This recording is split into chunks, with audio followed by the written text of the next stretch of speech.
everyone. Happy Saturday. How are you guys? It's that time again. I know. Are you going to read the cue sheet? No. Okay. I write them every week. There's that. I got distracted. Sorry. Okay. All right, because my mom is in the chat and so I was distracted. Hello, Mom. Welcome to All the Things. This is the show where we talk about all the things related to God, life, and the Bible. I'm Monique Duson. And I am Krista Bontrager, also known as Theology Mom. And we love to discuss the cultural issues of the day and how they connect with the historic Christian faith. And we're glad sure do. that you are along for the ride. We love all of our Saturday night friends. Yes, but we couldn't do any of this without Bob Bontrager. Sitting right over there. Official button pusher. Yes, and maker of all the things here. Yes. Yes, we could not do this without him. And we should probably say, like, he works all week to constantly improve, like, little things. Like people probably just don't notice from week to week, but he's always thinking, like, what could I do better? What could we do better? How could I make it sound better, look better? You know, what could I do? And then not to mention the things that we do throughout the week. So we had a midweek show this week. If you didn't catch it. We had 2 midweek shows. Oh. I was only on one. I had one, and then we had one together. Yes. So the midweek shows, the things that we do separate, he's Zoom calls. Yeah. He's behind the scenes of all of it. So we really appreciate Bob. That's right. And a great way to support the show is to hit that share button right now. We're going to have a great discussion tonight with our friend Brian Crane about helping people during this time of crisis. So yeah, go ahead, click on share, follow, comment, thumbs up, do wherever platform you are, please help us because all of those steps help our algorithm. Yeah. It helps people get the word out. And when YouTube tries to shadow ban us, we love you, YouTube. It helps to people know that people are watching. Yes. All right. Now we mentioned that we had 2 midweek shows. Yes. But first, let's talk about last week's show because last week's show was really cool. Yeah, it was. And Easter is like in the rearview mirror now, but we did have a great conversation with our friend Jim Mosley about the chronology of Holy Week. Yes, and how things happen so quickly. Yeah. You know, it was like, wow, okay. In the middle of the night. In the middle of the night, he was like seeing Pilate or Pilate, as he called him. And before you know it, here he was at the cross. Things went extremely quick. Like people were where I always thought like, oh, it was the same people yelling out Hosanna who were yelling out crucify him. He was like, no, those are different people. They're different people. It was the people from the Sanhedrin who were yelling crucify him. And the Hosanna worshipers woke up that morning like, wait, what happened? Yeah. Yeah. So it was really good. I say, if you didn't see last week's show, hit YouTube and catch it. Yeah. Or so on podcasts and wherever you get your podcasts, it'll be streaming there. But Spotify. Yeah. Then I did a Monday night live stream on loving your neighbor during the pandemic and had a really good conversation with people. Because I'm seeing so much social media chatter among evangelicals about the importance of staying quarantined as an expression of loving our neighbor, which I agree with. Like that can be a good thing, but there's some other things that we also need to consider. Yes, if we're only looking at this one piece, what else is being left out of that conversation? Yeah, so talked about that. And then we did a Wednesday night live stream because it was tax day. Yes. So we had a special money edition, the manna from heaven. We talked about the stimulus checks. Yeah, like we had Laura Hartley on and we asked responsibly, what should we as individuals be doing with our stimulus money? Yeah. Because, some people, if the clubs were open, they would want to go. But no, that's no club music on the show. But, responsibly, what should we be doing with our money? Because we're called to live wisely. Yeah. So is that investing it? Is it saving it? Is it spending it to help boost the economy? What is it that we should be doing? And then we spoke with Amanda Burke, who is an AFC. And I completely forgot what AFC stands for. And I'm really sorry. Certified financial person with credentials. Yes. She has letters behind her name, people. And she's been researching the stimulus money for churches and religious organizations. Yeah. It's PPE. It's like payroll, something that like help keep payroll going, and I am butchering exactly what that money is. But we talked to her because there is some gray area between the church and state situation. Yeah. So if churches are accepting money from the state or from the government, what pressure could that potentially put on churches to conform to some state regulations? Yeah. So we had a really good conversation. We didn't make any judgments or decisions, just really asked questions and put forward questions that churches and pastors should be asking. Yeah, definitely. And so we want to encourage you to go check out those past broadcasts. A lot of content happening, but it's, this whole stay-at-home order, you have time.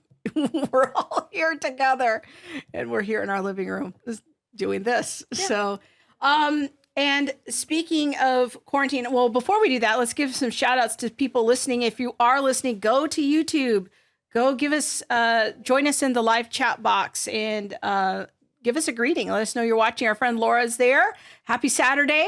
Happy All the Things Show Day. I see what you did there. I like that. And your mother is watching. Hello, Pauline. Hi. And glad to have you here. Susanna is here. We love you too. Thanks for watching. Annette is saying hi. So we are glad to have all of you here. And be sure to join that chat. I just got notified on Facebook that Dr. Thaddeus Williams joined. Oh, I see him trying to be slick in the background. Okay. Hi. He's a professor from Biola. I don't know if I should really say that. You might have been trying to keep your anonymity secret. Sorry. You just called him out. I know. Really good guy. Really good guy. He's your buddy. All right. So we are still quarantined. Gosh. What did Emily say? Emily keeps track. She has like tally marks on the wall. Yeah. Up in her room. Day 30. Day 30. Day 30. Yes. People we've been trapped on this island for 30 services. days. We don't know who we're going to vote out, but here we are. We're close. Who is defining essential services? Sissy, I know you're waiting for the braid woman to come to the house. I was supposed to get my hair. Okay, so they made the quarantine on Friday, but that Sunday I already had an appointment to get my hair braided. This is a problem. People, my eyebrows are soon going to be bangs. I cannot even. I cannot. I just can't. People don't understand. My hair is not wash and go material. It's not. It's not. And I love my hair. Not like sad about my hair, but I just can't. She's missing her braids. We need the governor to make some kind of braid exception edict because we need the woman to come to the house for Monique's braids. I need lipstick. I need braids. Oh, yeah, this is the last of the lipstick. We don't know what she's doing next week. She was scraping the bottom. It's going to be some 99-cent chapstick. That's what it's going to be. Can't please back to 2 braids. The devil. No, I cannot even. So we are quarantined, but we are going to talk about another very important issue related to helping the poor and talking to both you and our friend Brian Crane from the Orange County Rescue Mission. So let's get Brian here and fire up the Zoom machine. There he is, broadcasting from his house. Welcome, Brian. Hey, how's it going? Hey. It's good. Glad to see you. You can't get lipstick on Amazon? That's not a thing? No. Because I don't know who. Yeah, no. Not the kind you want. Not the kind that I want. And I don't know. Sometimes I'm like, if I order something and what if it comes and it's the wrong color and then I got to send that back. And that means that multiple people have touched that. I wouldn't want that. I have an issue with germs. Yeah, Laura says Amazon has lipstick. See, Brian might be onto something there. I don't know. See, Brian agrees with me. There it is. All right. So our friend Brian Crane is joining us. He is the COO at the Orange County Rescue Mission and also the husband of the world famous Natasha Crane. Yes. Yes, Natasha was on not too long ago. Yeah, so we're glad to have you here. And I get to see Brian every month. I've mentioned on the show that I help you guys out there with some conversations on theology and apologetics with the students there at the mission. So glad to have you here. Maybe you can talk to us a little bit, Brian, about what the Orange County Rescue Mission does and what your unique contribution is to that effort there. Sure. So the Orange County Rescue Mission operates a number of transitional housing programs for homeless men, women, and children throughout the Orange County and really Southern California area. Our flagship campus is called the Village of Hope, and that's in Tustin, California. And that can house up to 262 men, women, and kids. And when people come into the Village of Hope, they're really making a commitment to go through a program that's going to help them get back on their feet and address all the issues that led to being homeless or near homeless to begin with. So when people come in, they are immediately given a volunteer job assignment on campus. They could be working in our warehouse. They could be working in the janitorial crew, in the kitchen. And during the course of their time, they will have there's a big discipleship component. There's also life skills classes where we cover things like anger management. There's a lot of sobriety focused material for groups and also one-on-one opportunities with their case managers. And by the end of 18 to 24 months, our goal is that everyone who goes all the way through the program will, number one, have accepted Jesus as their Savior. Number two, will have a full-time job. Number three, will be moving into their own place that they can afford with their full-time job. And number four, will not be relying on any kind of government assistance. So that's the overall aim of the program. And we have a few campuses that reach specific groups, like we operate a ranch that is just for men. We operate a program just for military veterans, and we operate sort of a next step program for single women and their kids. So now that basically covers it. And as you mentioned earlier, Krista helps out tremendously with the apologetic side of some of the things that we do there too. Yeah, it's a really good group. Now, I heard you mention all of your programs. I thought you guys had an emergency placement too. This sounds like it's all transitional housing.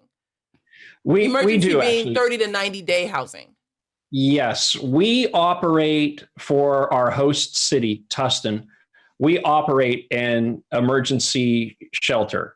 And that is actually set up as a separate 501c3 because it is a contract with a government entity. So that is a tradition, more of a traditional, when people think of a homeless shelter, that is more like that, where people can come in at all hours. They can stay for as long as they need. Our goal is to transition them to whatever the next step is for them. But there's no discipleship component because it is a government contract and it is set up separately. Now, when people come here, I want people to have kind of a picture of what it's like at Village of Hope, because it's sort of like almost like an apartment complex. Yeah. But there's a medical center there. There's like a cafe. There's a chapel. There's classrooms. It's just a really beautiful place. It's such a first class operation that they run there at the Orange County Rescue Mission. And maybe, Brian, you could talk to us a little bit about your approach to client care. Like you were telling us right before we went on the air, that everybody gets to complete their high school diploma. What other kinds of services do you provide, and how do you shepherd them through the program? Sure. Yeah. So I should have said up front, our mission is to minister the love of Jesus Christ to the least, the last, and the lost of our community. And it goes on to say that we do that through the provision of things like counseling, education, job training, food, clothing, shelter, health, independent living communities. But the idea there is that food, clothing, shelter is a given. And then we do the deeper dive on the things where people need to really address the issues of what got them to be homeless in the first place. So yes, we do have a health clinic on campus. We have a legal clinic that is staffed by a local law school. The students there do a semester where they engage our students and help them with some of their issues, their legal issues that need to be cleared up. We, in order to graduate from the program, you do have to have a high school diploma. So I'd say probably about 25% of our adult students who come into the program do not have a high school diploma. So there's two approaches on that, depending on how many credits they're lacking. They may do a certificate program if it's going to take a while to, if they have too many credits, basically, that they need to do, or they'll go to the local adult school through the school district. But it's all done on our campus. So we do make sure that people come out with at least a high school diploma. Other students, as they're going through the program, they may find something that a field of study that they might want to be able to pursue while they're there. We do have some who pursue medical assistant certificates. We have those who go to a local culinary school that we have a relationship with. So when people find an interest, as long as they can complete that certificate while they're in our program, we give them an opportunity to go and do that. And that, of course, helps them to be able to earn a higher wage when they get out of the program. I love the holistic approach to it, that you're seeming to catch all the pieces. And then when they graduate, do they get like wraparound service through you guys? Sorry, I'll go into the technical terms, but not wraparound. Explain wraparound service for us. Well, we do have an alumni program, as we call it. So we actually continue to minister to our students after they graduate from the program. There are 2 monthly things that they can come to, and there's kind of an ongoing education component that focuses some around sobriety, other around safe relationships, and there's one specifically for married couples, for example. So that's sort of the ongoing piece that really our students can participate in for as long as they want after they graduate from the program. And then we operate a few campuses that are specifically for that sort of next step. One, we have an apartment complex where it's a reduced program fee as they continue on for the first 1 or 2 years. So it's an opportunity for them to kind of put their toe in the water and be completely self-sufficient, but at a reduced rent as they continue to maybe progress in their new career. And then we have a facility in Old Town Orange. It looks like a big manor house. It's a beautiful facility.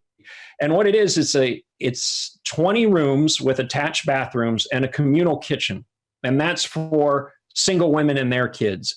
And so they pay a reduced fee for the first 2 years. They can stay there after they come out of our program. So realistically, you could come in off the streets if you were a single mom, spend 18 to 24 months at the Village of Hope, and really make a step forward and begin your life anew, and then move into the House of Hope, where you're now paying a program fee every month. You're responsible for preparing your own food, and it's kind of the next step. You could almost spend 4 years in one of our programs or campuses before you move on. So there is a real emphasis on making sure that we don't throw people out there too soon. We understand that transformation takes time. We understand that sobriety takes time, and that sometimes when people are getting sober for the first time in a long time, they just need to be safe for a while. They need to be in an environment where the temptations of the world aren't going to be able to get to them as easily. And so being a privately funded organization where there's no real need to turn over people quickly, we understand that things take time, and we're able to minister to people at a level that they need. I love that. And that's the perfect example of a wraparound service. You kind of wrap around the client and walk with them so that as they transition from the transitional housing or from that shelter back into society, when they hit those bumps and bruises along the way, they're sheltered so it isn't as painful. You know, they can learn the lesson without completely just falling apart and falling back to that beginning space. I think what I'm thinking about as I'm listening to you, Brian, is how all of these things are predicated on really the idea that homelessness isn't probably their main problem. Homelessness is sort of a result of other problems that they're experiencing. And you guys are really trying to help people Your solution isn't, well, let's just give them a home. Your solution is, let's look at your life and see how we can simultaneously improve your situation by helping you improve yourself, but also dealing with the root causes that got you to homelessness in the first place. Absolutely. I will go so far as to say that homelessness is never, ever the root issue.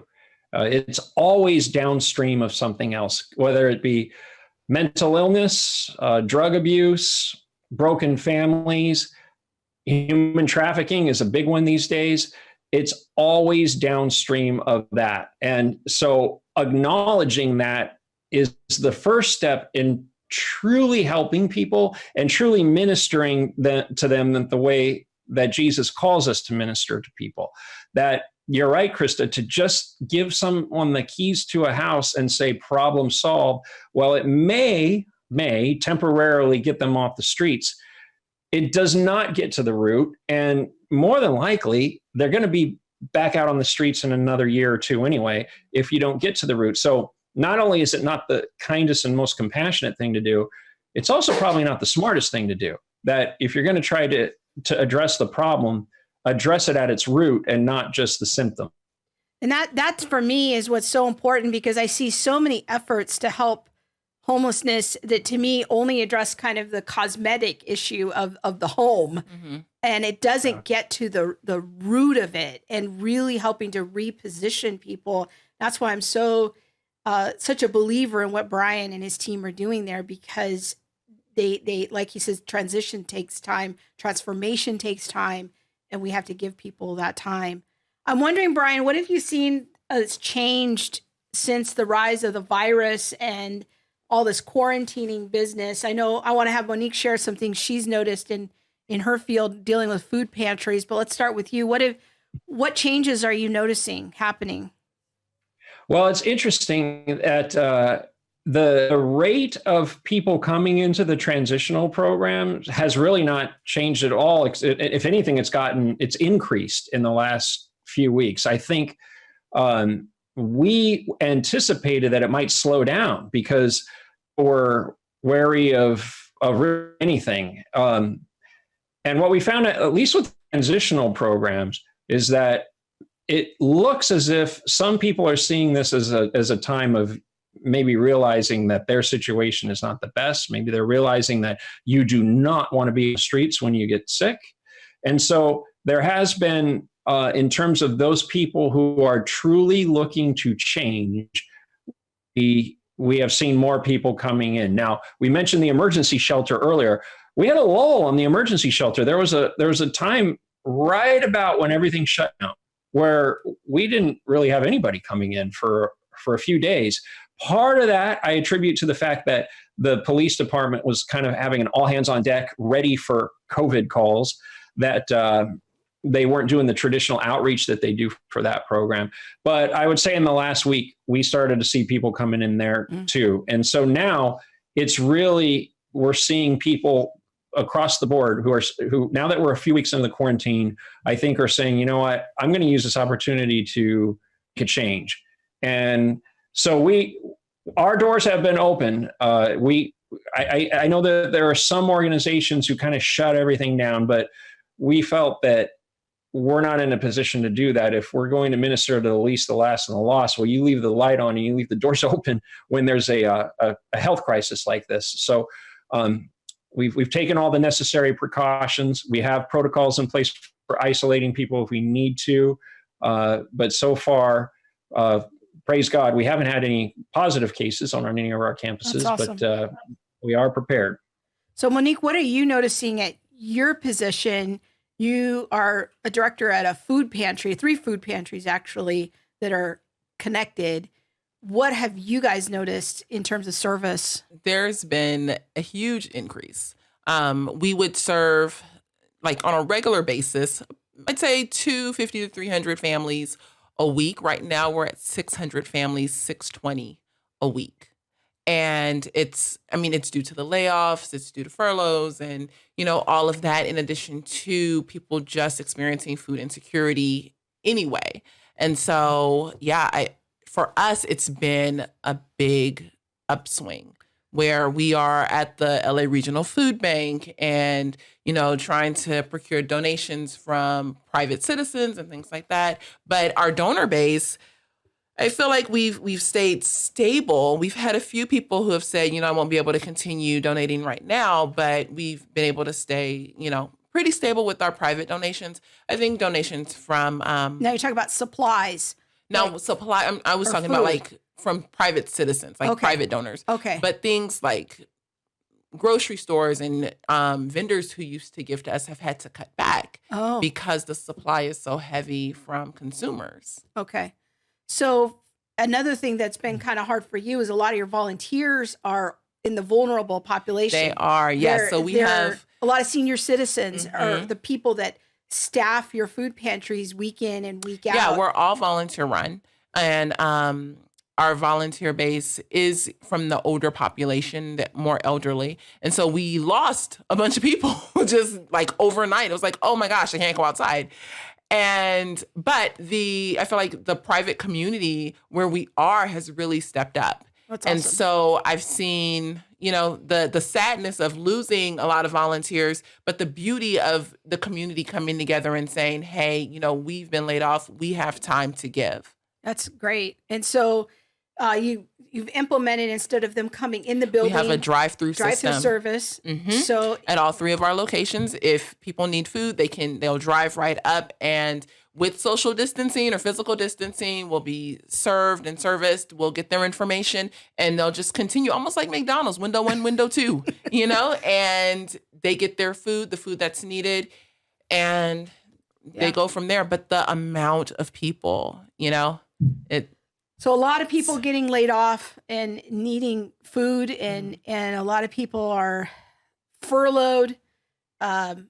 They're not sure if they're going to be going back. There's a lot of insecurity there. But like Brian's organization being privately funded, and we'll talk about that later, because I think that being privately funded gives you more room to do the things that are needed. So you were saying, being able to have that transitional period and understanding that transition doesn't just occur overnight, and how some organizations will keep you and then it almost seems like they drop you. Like, what is the difference between a government organization, an organization that is receiving government funds that is mandated to say, well, I have 2 years, you have 2 years to get your stuff together. And from there, I have to kind of legally turn you over because I'm holding a grant that says I have to get you out, versus an organization that is only receiving private funds, that is connected to church organizations and things like that, and receiving that funding that can say, hey, you know what? We have you for 2 years. And for 2 years after that, we're going to still hold on to you and walk with you through the process. Yeah. Brian, why don't you talk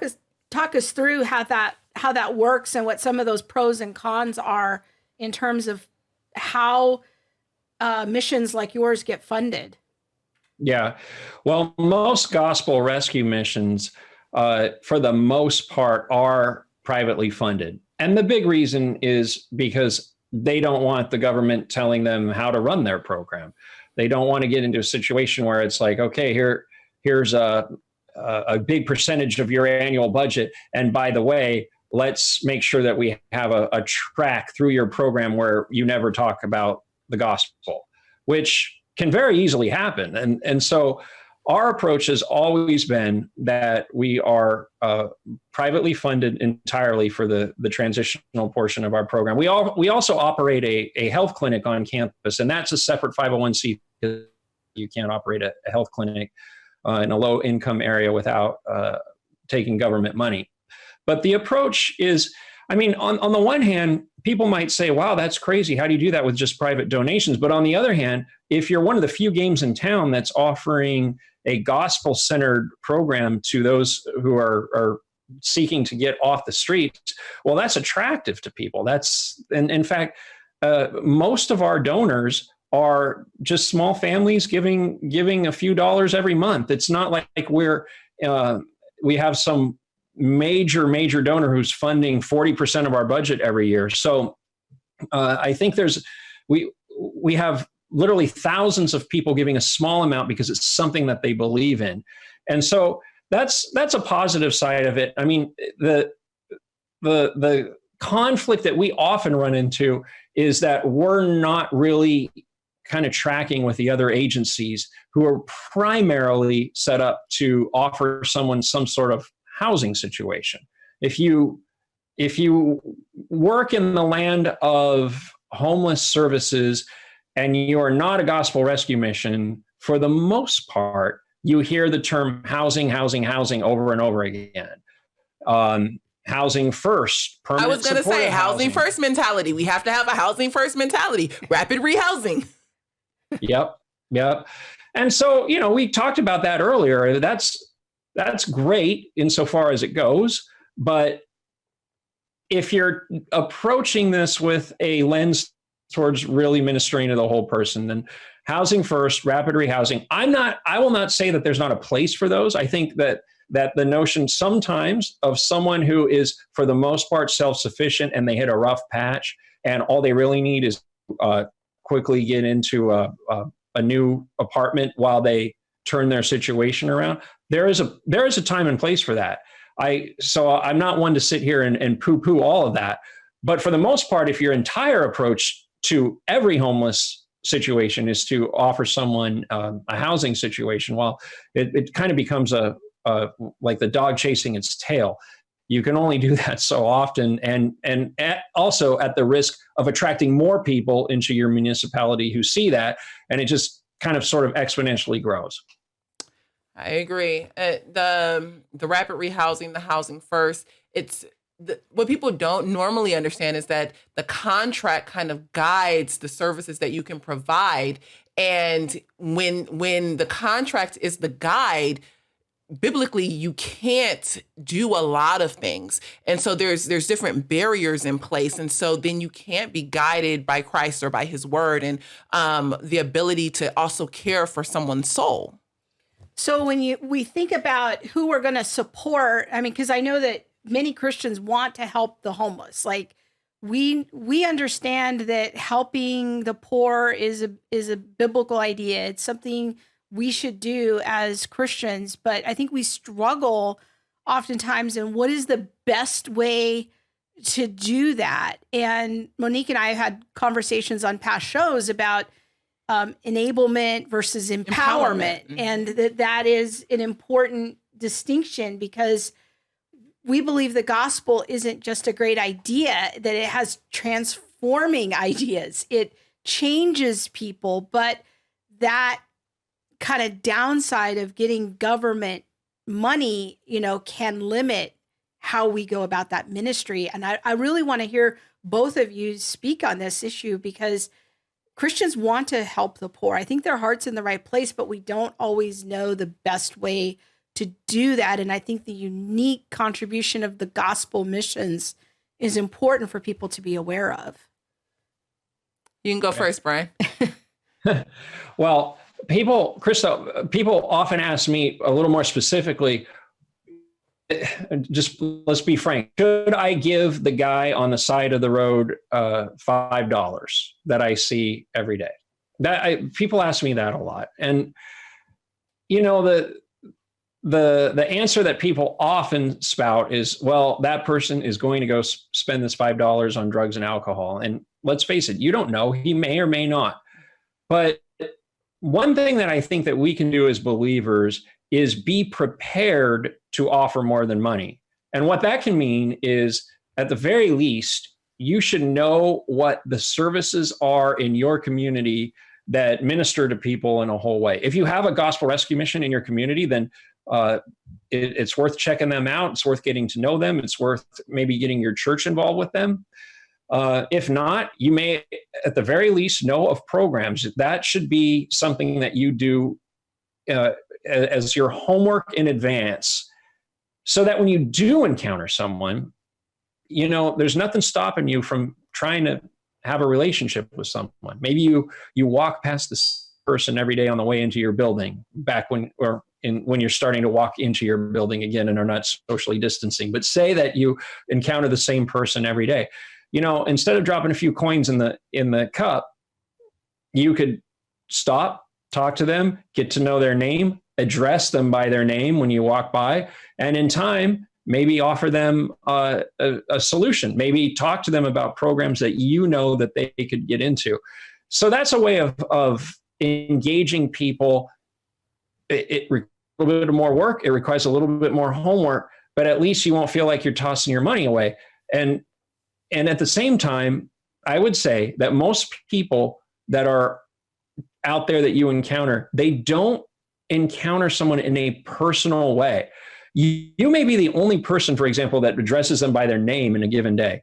And so building that sort of trust with someone will make them more receptive to what you may have to offer them later on. But what I love about that is that what the underlying assumption of all of those ideas, Brian, is that we're treating people with dignity because they're created in the image of God.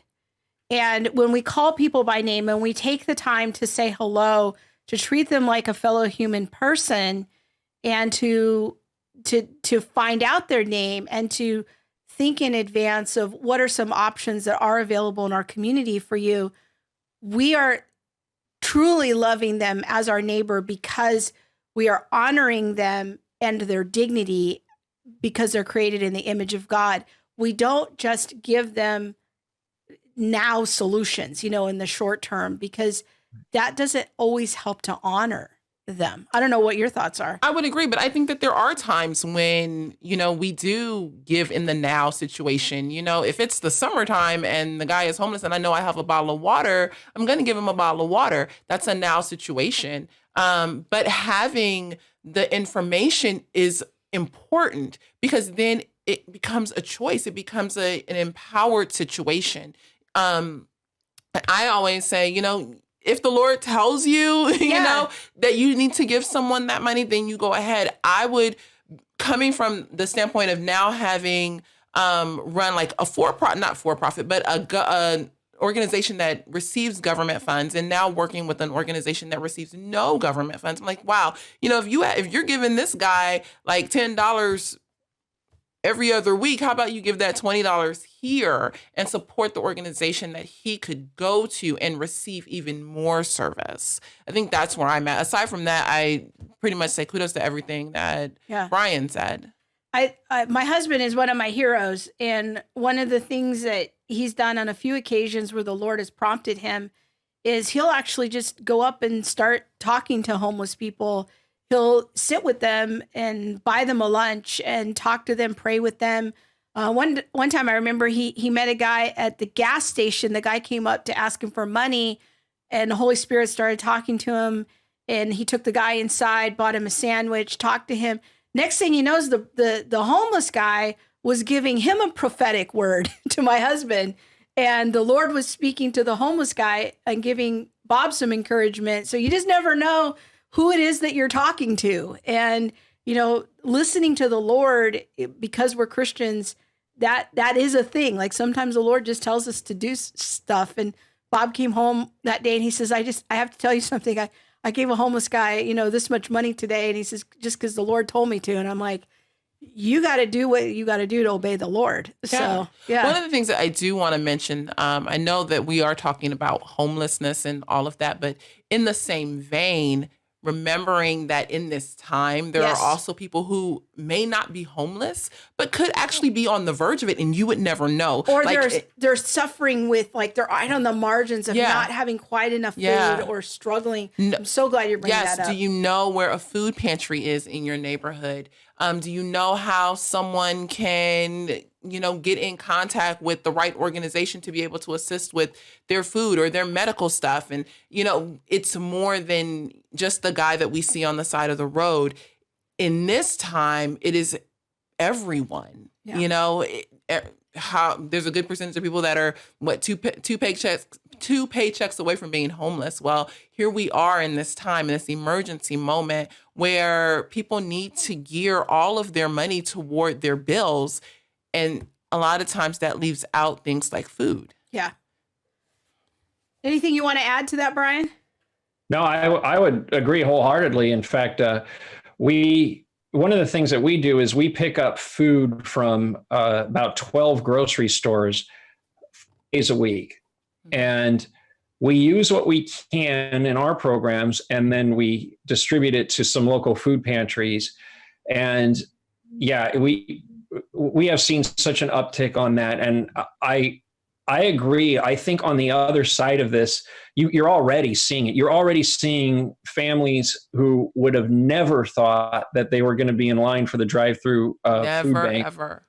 That now they're coming every week. And praise God. I know down in Orange County there have been some really big events, and so far that's all been manageable. But I would agree that as this progresses, not only will there be food insecurity, there's going to be a lot of drug and addiction issues on the other side of this. So a lot of the things that maybe we touch on at the Rescue Mission for people that have really hit rock bottom are going to become issues for people that would never find themselves in that position. Hunger, sobriety issues, abuse. And so as Christians looking to be able to help people, well, maybe now's the time when you start finding the organizations that you can team up with to help minister to people and to help people get back on their feet. Maybe your church can partner with the local food bank, whatever it is. Now's the time to be thinking about it, because there's a tidal wave of need coming very quickly here. And God has a part for all of us to up here. You could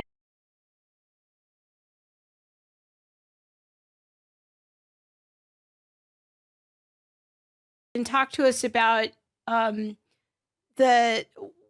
what gospel missions do oftentimes in terms of presenting the gospel, and what you guys are doing at the Orange County Rescue Mission to even offer apologetics as part of your program, because that's such a unique feature. Yeah. Well, at the various missions do it different ways. I can speak for our program. When students come into the program, they're making certain commitments that a discipleship component is something that they're going to explore. So what that means is we ask them to go to church every Sunday at a minimum. There is a church that meets on our campus, and they are welcome to go to that, but they don't have to. Maybe they already have a relationship. We just ask that they be going to a Bible-believing church.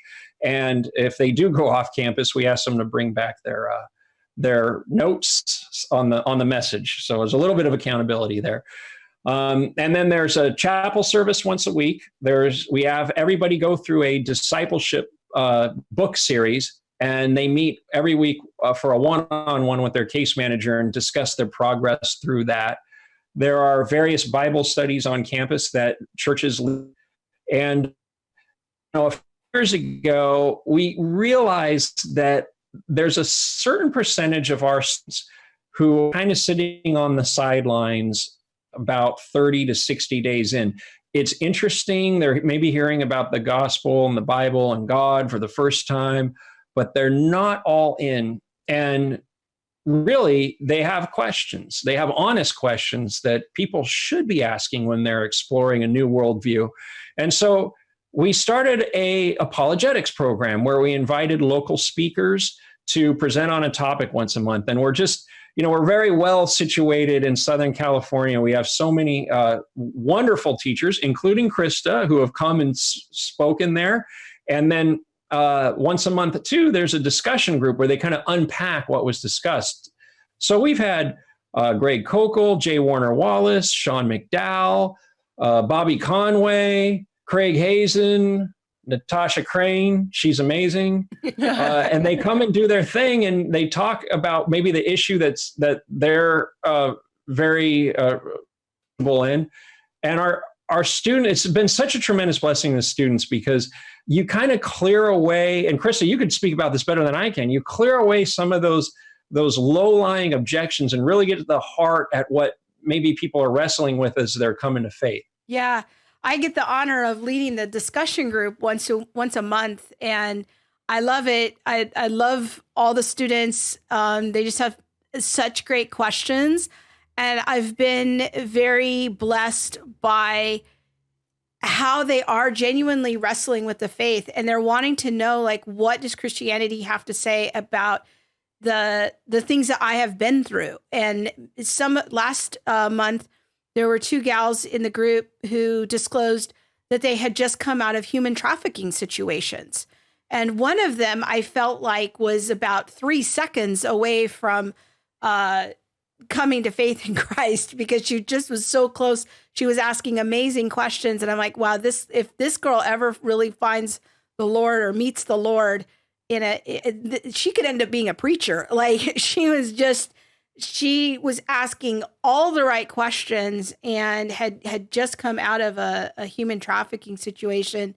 But I think that one of the things I've learned about being there is it's truly for me a manifestation of believing that all humans are created in the image of God. And part of that means honoring their mind, that they have dignity of a mind that God has given them. And we don't want to just meet their physical needs. We want to meet their spiritual needs and their intellectual needs. And many people in this community have intellectual needs.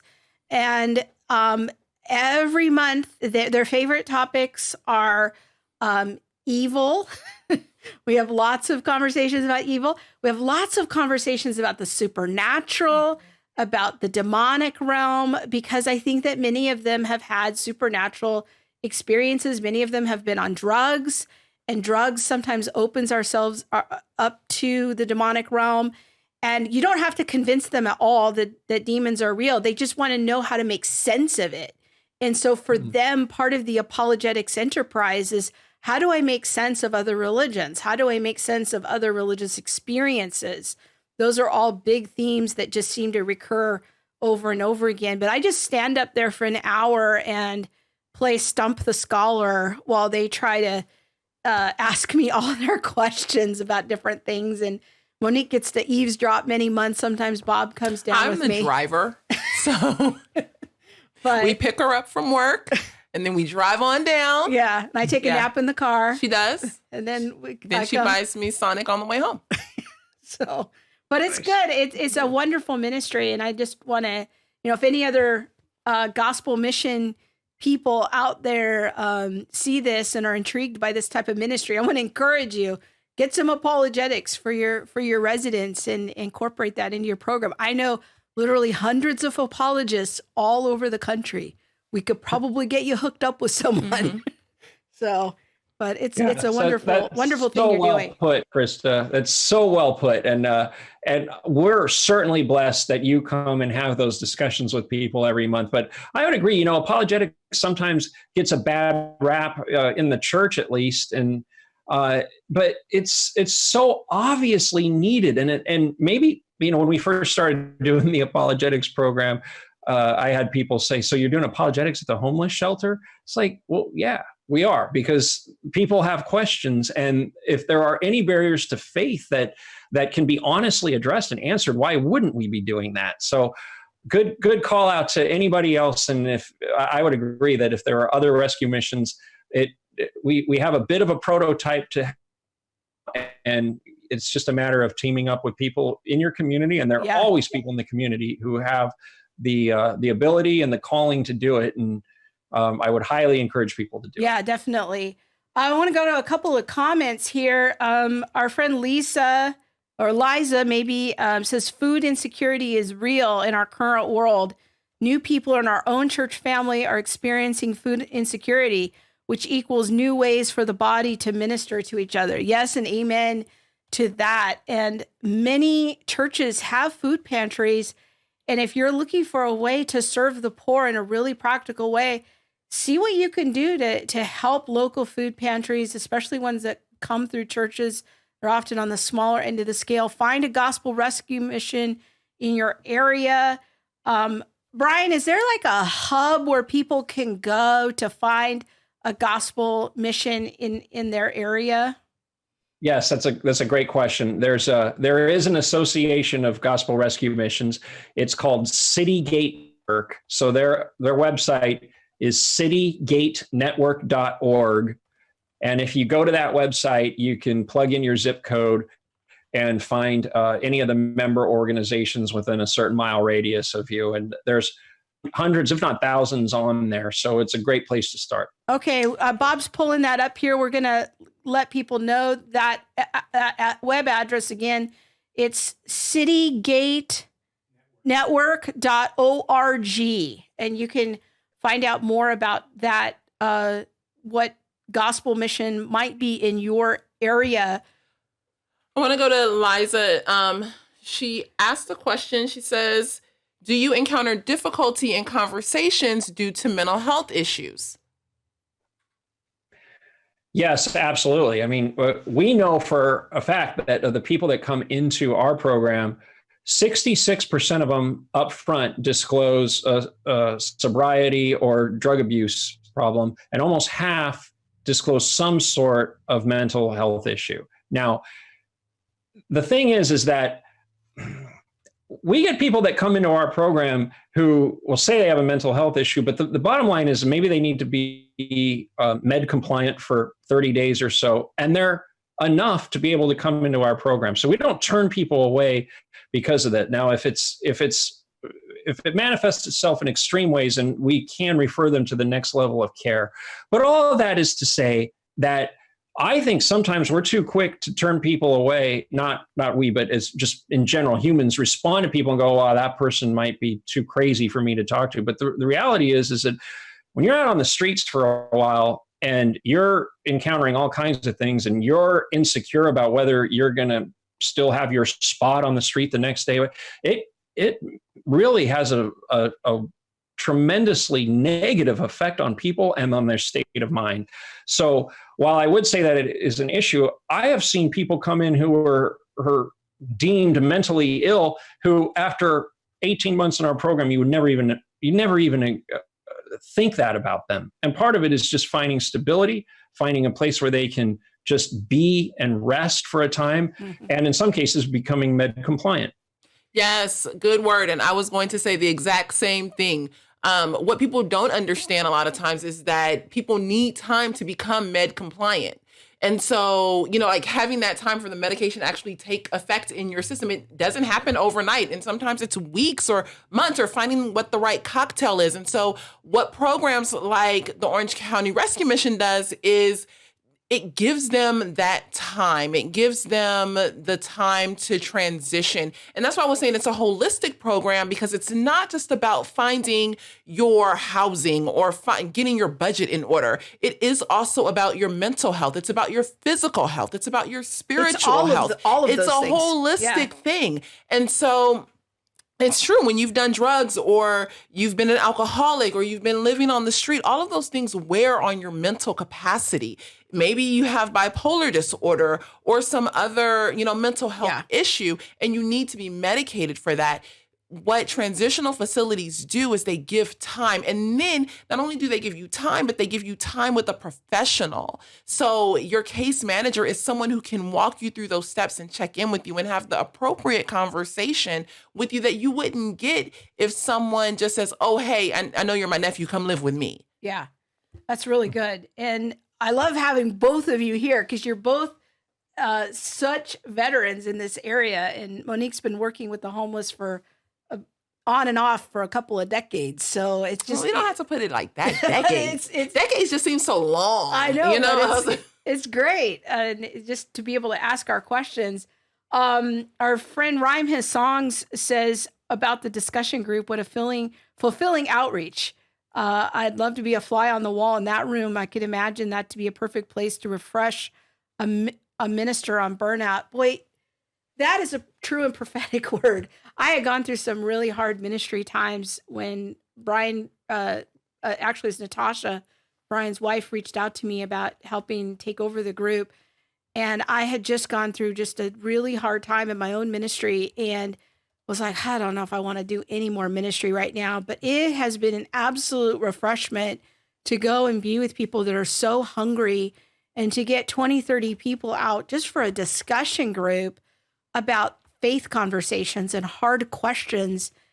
You would be hard pressed to get that many people out for those kind of topics just at a regular local church. Mm-hmm. But these people they're genuinely hungry. And I've been blown away by their thoughtful questions just month after month. There's one guy in the group, used to be a high school science teacher. You would never know that he was homeless, that he struggled with addiction. The addiction had just ruined his life.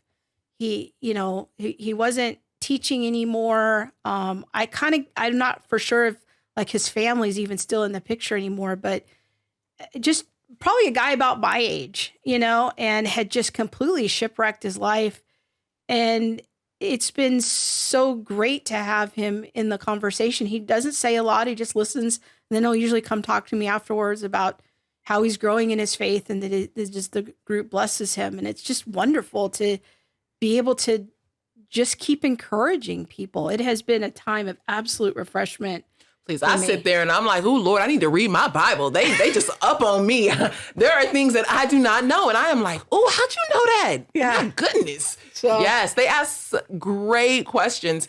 And I think, you said it so well. Like, they have questions and are asking questions and discussing things that we don't even discuss in church usually.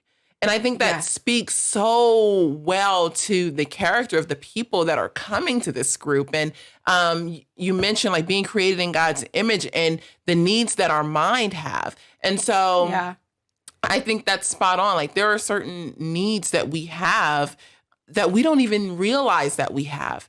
And those deeper conversations are part of that. So we're starting to get a lot of comments on the chat. Brian, Kimba is a frequent viewer, says she wishes she knew about this kind of thing when she was cleaning parking lots. She had quite a few homeless people there. And I think that's just a really good word, Kimba, of you never know where you're going to encounter people. It's good to be prepared, like Brian said, to know the resources in your area so that you can help refer people and give them hope. Our friend Susanna says, if you aren't sleeping well day in and day out on the street, it can cause anyone to have mental health symptoms. They are in fight or flight all the time, causing anxiety. I can imagine that would really wear on people. Let's see.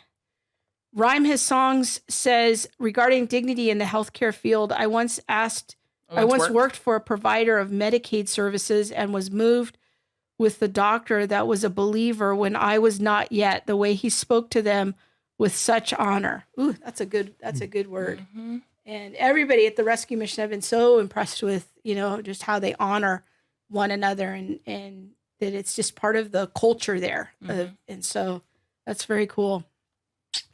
Yes. Lots of good comments here. Liza says, wow, real talk. That sometimes doesn't happen among church people. Oh, that's what we're all about here at All the Things. Yes. Because we think that theology has bearing on every aspect of our lives. We think the Bible has something to say. So tonight we're talking about how to help the poor. Any final words for us, Brian? Any words of encouragement for our viewers? Well, one thing I kind of have to give a shout out here that you mentioned I know the person you're talking about that attends your discussion group, and he's one of 3 students in recent months who completed the apologetic certificate program at Biola. Oh, wow. Biola was gracious enough to donate that opportunity for our students to go through that program. It's such an awesome program, and really anybody should do it if they can. You can do it from home and on the computer. And so we've had students that have completed that, and with Biola donating that opportunity. So that's really cool.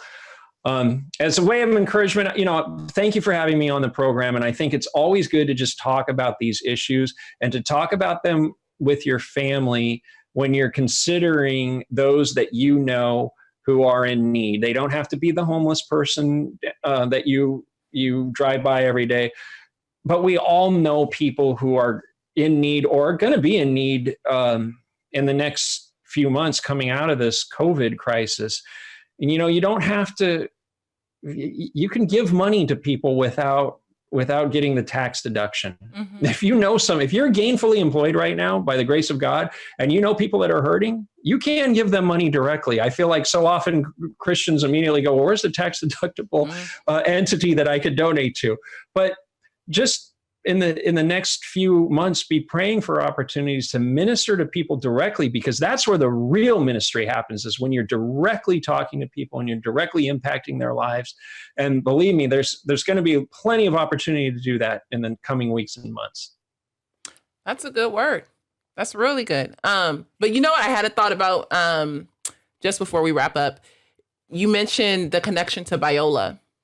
And when I go down to the mission, I always wonder how many organizations they're connected to. How many different places are they connected to? And what people don't realize is that that's your job. Like, as the executive director, you're that connector with the community and with the schools and things like that. And that's a ton of work, day in and day out, and then overseeing staff and overseeing programs and implementing new programs and making sure that, you know, all of this stuff stays afloat. You know, that's a big thing. And then reporting to the board and, you know, all of that. So kudos to you. Thank you for that, because there are countless lives that are being impacted and have been impacted and will be impacted because of your choice to serve. Oh, thank you. That's very kind of you. I appreciate it. Thank you, Brian, for being on the show. We really appreciate it. And I think that what you're doing there is just such important work. Again, Brian is with the Orange County Rescue Mission, a very worthwhile group. If you live in the Orange County area, I want to encourage you to maybe volunteer or think about, if you have a business or something, of how you can get involved with them, or go find a gospel mission in your area, but figure out the resources that you can get connected with and get connected and get connected and be talking to your kids about these things. And it's more than just financial. Like, go volunteer. Yeah. You know, if you can Food pantry, do that. Volunteer, serve, give. There's so much need. And even if it's not something that you can do monetarily, get out and serve. Yeah. Very good. Thank you, Brian. Thanks for having me. Yeah. God bless. God bless. Take care. Okay, well, that was good. I think that what was coming to me at the end there is the importance of talking to our kids about these things. And I know that's something that Brian's wife, Natasha, is so passionate about. She writes books for parents to help equip them to have strategic conversations about the faith with their kids. But this is a whole other area that we need to be talking to our kids about, is responsible, biblically based ways of helping the poor, seeing the poor, noticing them. What can we do? How can we be wise stewards of our money? How can we engage in sharing? How can we resource people in our community? This is all part of our faith. This isn't just like about being a nice person. This is about showing evidence to the world that we really belong to God. Yeah. And we need to have those conversations with our kids. Yeah. Yes. So, all right. Any final words about helping the poor? I know you were looking at the comments there.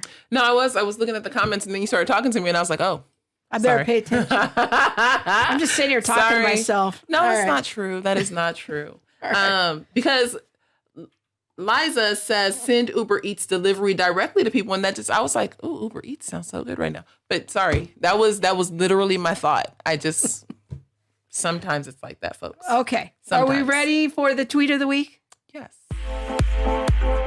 Ooh. Speaking of clubs. If you go to a club and they got this kind of music, you need to go home. I'm not saying that I frequent the clubs, but if I did and they played that kind of music, I'd go home. Maybe in a past life, she went to the clubs. In a past life. I'd only move like one shoulder. I wasn't one of those people wilding out. I'm just one shoulder kind of girl. It's like, hey.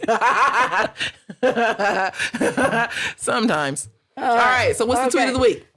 Of the week. It's a very simple tweet. What is your favorite book of the Bible and why? And I would love it if people type it in on the chat just now. Yes. And so I was going to ask you first, what is your favorite book of the Bible and why? It's kind of rough. My favorite book of the Bible is definitely Jeremiah. Jeremiah? Definitely Jeremiah. Okay, tell me about that. I just love his rawness. I do. I love that he wept and then he was like, smite them. I love Jeremiah. And then anything where Peter is involved, but especially I feel like one of my favorite verses is when Peter cut off the ear of the centurion. Malchus.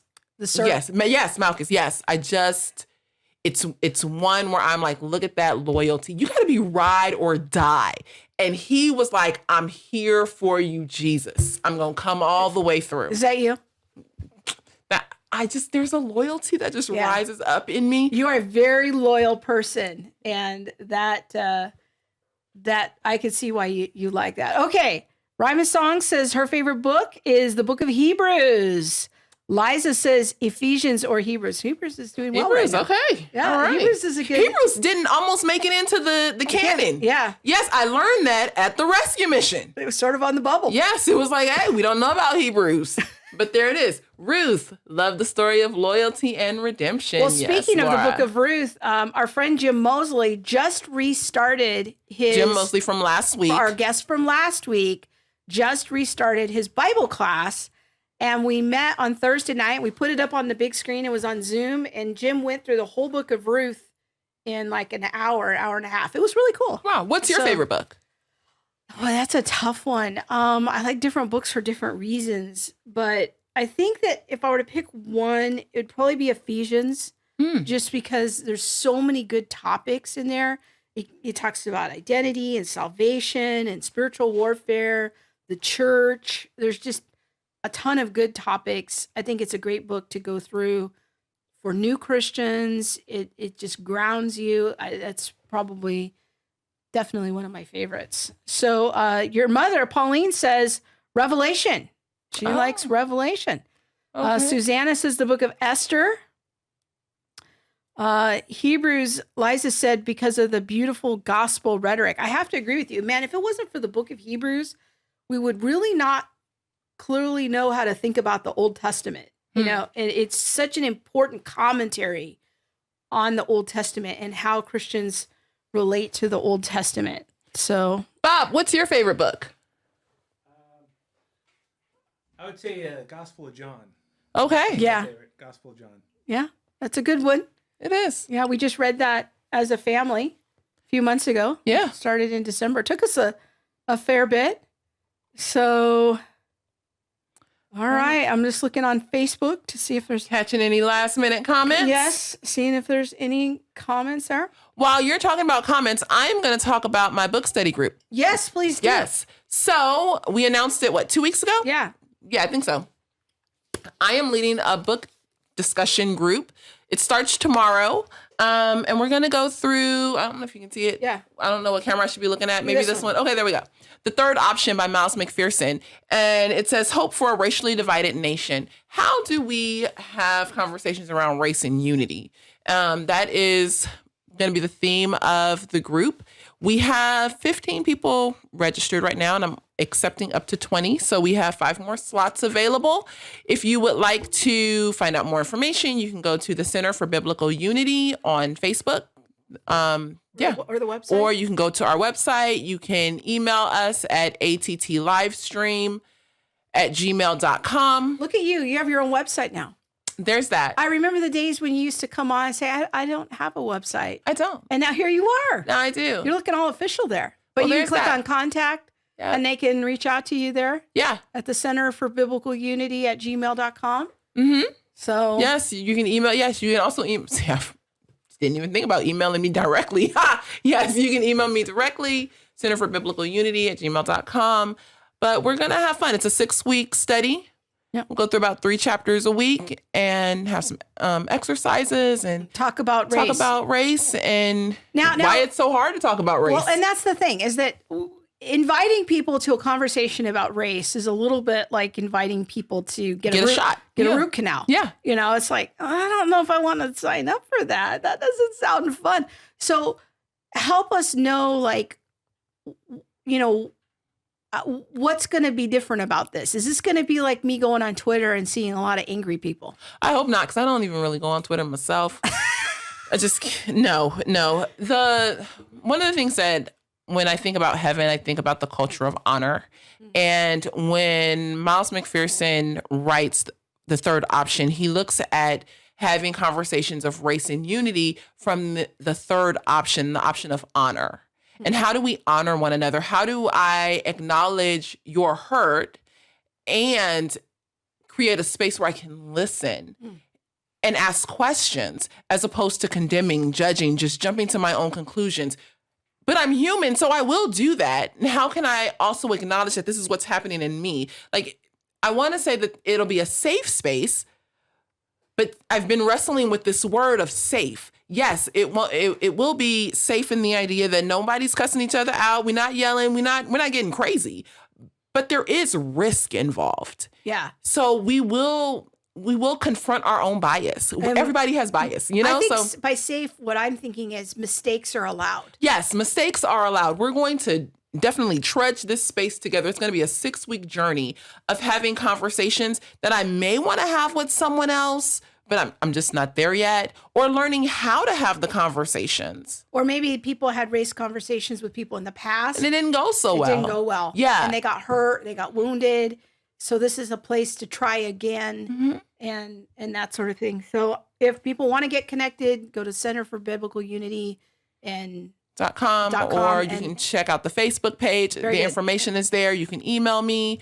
It's there. But so it starts tomorrow, and I'm excited. It's going to be on Zoom, so people can live anywhere, and it'll be great. Our friend Susanna says she's in your group. She said she's read her first 3 chapters. Woo! So other Good people, for you. That's awesome. Can jump in. Rhyme His Songs says...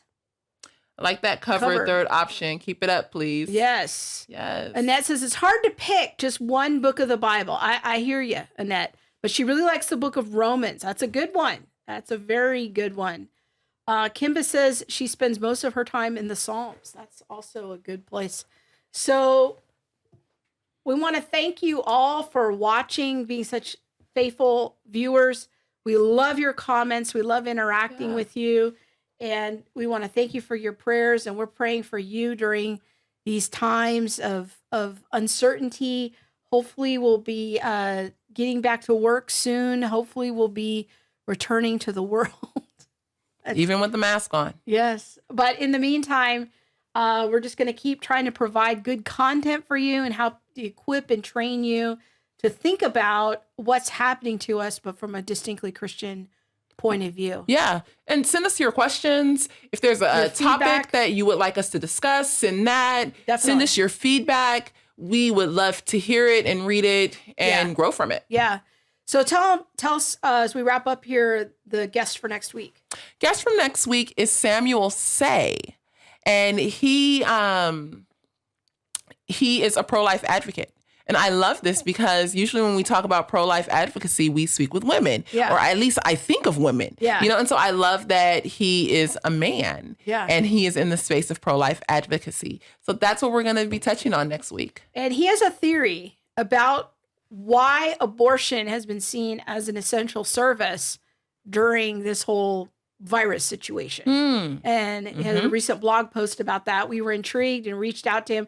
Well, really, it's Monique who books the big guests. Let's just be clear. So I said, hey, on a whim, I said one day, can you get Samuel Say on the show? She's like, okay, I'll try. Next thing I know, boom, we got him. Yes. No. She had Jay Warner Wallace. That was you. That's the Monique magic right there. That was you. See. So join us next week for a conversation with Samuel Say about abortion and kind of what he sees as his unique contribution as a man to pro-life conversation. Because our culture says men can't comment on this. And that is just such a lie. And I think it's meant to keep such important voices out of that space. And some of the issues of critical theory related to that tell men, give them men these messages. You can't comment about this issue. Yeah. We'll get into all of that and abortion in the Black community. Yeah. And why there are such high rates of abortion in the Black community so we'll compared talk about to others. All of those things next week on the show. Be sure to subscribe to our website and so you can get the show notes each week. And catch us on Google Play, Apple Podcasts, Spotify, all the places, YouTube. And share the show. That is the best way to help support this ministry. Share it with a friend. All right. It's time for us to go. Yes. Take care, everyone. Have a good week.